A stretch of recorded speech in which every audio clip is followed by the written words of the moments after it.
Mohanavani Telugu podcast వింటున్న శ్రోతలందరికీ హృదయపూర్వక ధన్యవాదాలు. సత్సంగనిధి కథలను విని ఆనందిస్తూ మమ్మల్ని ఎంతగానో ఎంకరేజ్ చేస్తున్న శ్రోత శిఖామణులందరికీ కూడా హృదయపూర్వక ధన్యవాదాలు తెలియజేసుకుంటూ ఈరోజు కూడా అదే శీర్షికతో ఒక అద్భుతమైన కథను తీసుకుని మీ ముందుకు వస్తున్నాను. ఇంకెందుకు ఆలస్యం, అందరం కలిసి ఆ కథ ఏమిటో వినేద్దాం. భగవంతుని లెక్క. ఏమిటి భగవంతుని లెక్క?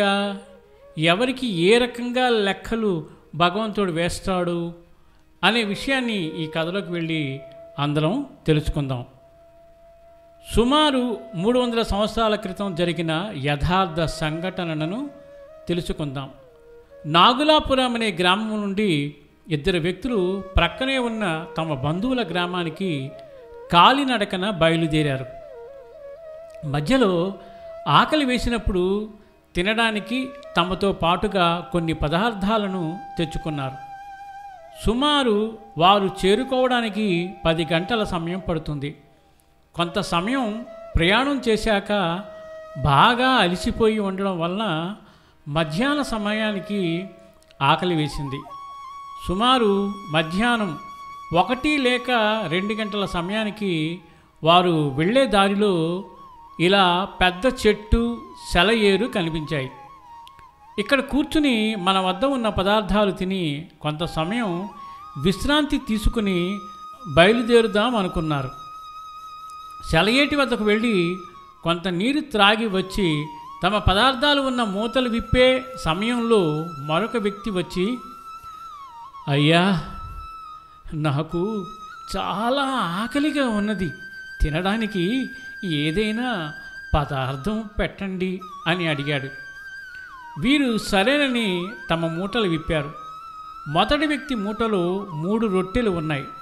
రెండవ వ్యక్తి మూటలో 5 రొట్టెలు ఉన్నాయి. ఎలా పంచాలా అని ఆలోచిస్తుంటే మూడవ వ్యక్తి మొదటి వ్యక్తిని కూడా ఒక్కొక్క రొట్టెను 3 ముక్కలు చేయమన్నాడు.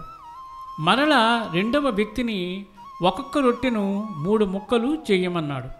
అప్పుడు మొత్తం 24 ముక్కలయ్యాయి. ముగ్గురు సమానంగా 8 ముక్కలు తిన్నారు.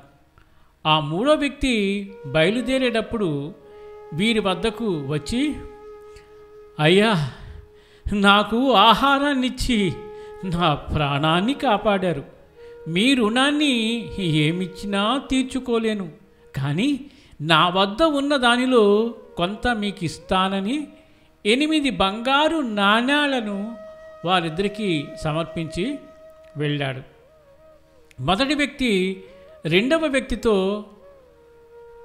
ఆ బంగారు నాణ్యాలను సరిసమానంగా 4 పంచుకుందాము అన్నాడు. కానీ రెండవ వ్యక్తి ఒప్పుకొనక, నీవు 3 రొట్టెలను ఇచ్చినావు కావున నీకు 3 నాణ్యాలు, నేను 5 రొట్టెలను ఇచ్చాను కాబట్టి నాకు 5 నాణ్యాలు అని అన్నాడు. దీనికి మొదటి వ్యక్తి ఒప్పుకోనలేదు. వీరిద్దరూ ఇలా వాదులాడుకుంటూ ప్రక్క గ్రామానికి చేరారు.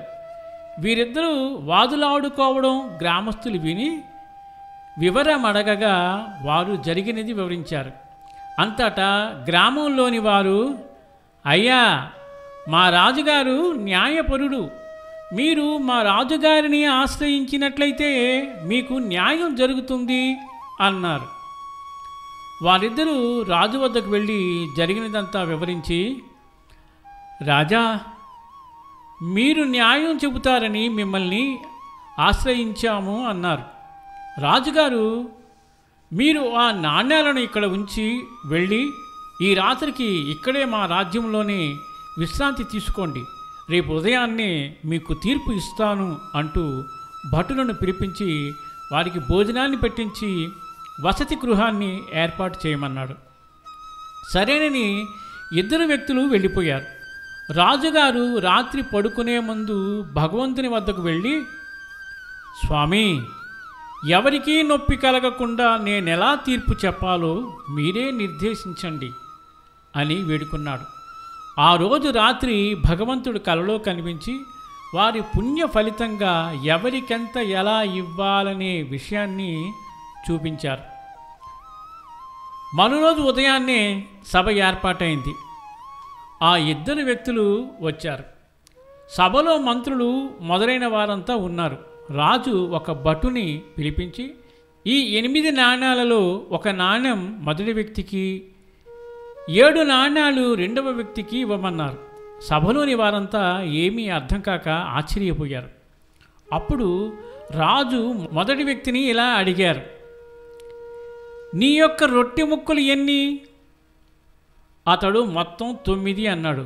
రాజు అతనికి, నువ్వు ఎన్ని ఇచ్చావు అని అడిగారు. అతడు 8 నేను తిన్నాను, ఒక రొట్టె ముక్క అతనికి ఇచ్చాను అన్నాడు. రెండవ వ్యక్తితో, నీవెన్ని రొట్టె ముక్కలు ఇచ్చావు అన్నాడు. అతడు మొత్తం 15 అన్నాడు. అందులో నీవెన్ని ఇచ్చావు అని అడిగాడు. అతడు 7 ఇచ్చానన్నాడు. అప్పుడు రాజుగారు మొదటి వ్యక్తితో, నీవు ఒక రొట్టె ముక్క ఇచ్చావు కాబట్టి నీకు 1 నాణ్యము, రెండవ వ్యక్తితో నీవు 7 రొట్టె ముక్కలు ఇచ్చావు కాబట్టి నీకు 7 నాణ్యాలని వివరించారు. అంతటా మొదటి వ్యక్తి రాజుగారి తీర్పుకు ఆశ్చర్యపోయి, ఈ రాజు వద్దకు రాకుండా మొదట ఇతను చెప్పినట్లు విన్నా నాకు కనీసం 3 నాణ్యములైనా వచ్చేవి అని అనుకుని వెళ్ళిపోయాడు. అంటే మనకు న్యాయంగా ధర్మంగా సంపాదన చేసిన దానిలో ఎవరికెలాగా దానం చేస్తే మనకు వచ్చే పుణ్యం కూడా అలాగే ఉంటుందని భావించవచ్చు. చాలా అద్భుతమైన కథ. దానం చేస్తే దాని ప్రతిఫలం ఏ రకంగా వస్తుందో అనే విషయాన్ని చాలా చక్కగా రచించి మంచి కథ రూపంలో మనకు అందించిన మన రచయిత శ్రీ యలవతి శేఖర్ రాజు గారికి మోహనవాణి మరియు మోహనవాణి శ్రోతల తరపున హృదయపూర్వక ధన్యవాదాలు తెలియజేసుకుంటూ మరొక అద్భుతమైన సత్సంగ నిధిలోని కథతో మీ ముందుకు వస్తాను. సర్వే జనా సుఖినో భవంతు, లోకా సమస్త సుఖినో భవంతు. ధన్యవాదాలు. మోహనవాణి తెలుగు పోడ్కాస్ట్ ఛానల్ని లైక్, షేర్, సబ్స్క్రైబ్ చేయండి. ప్రక్కనున్న గంటను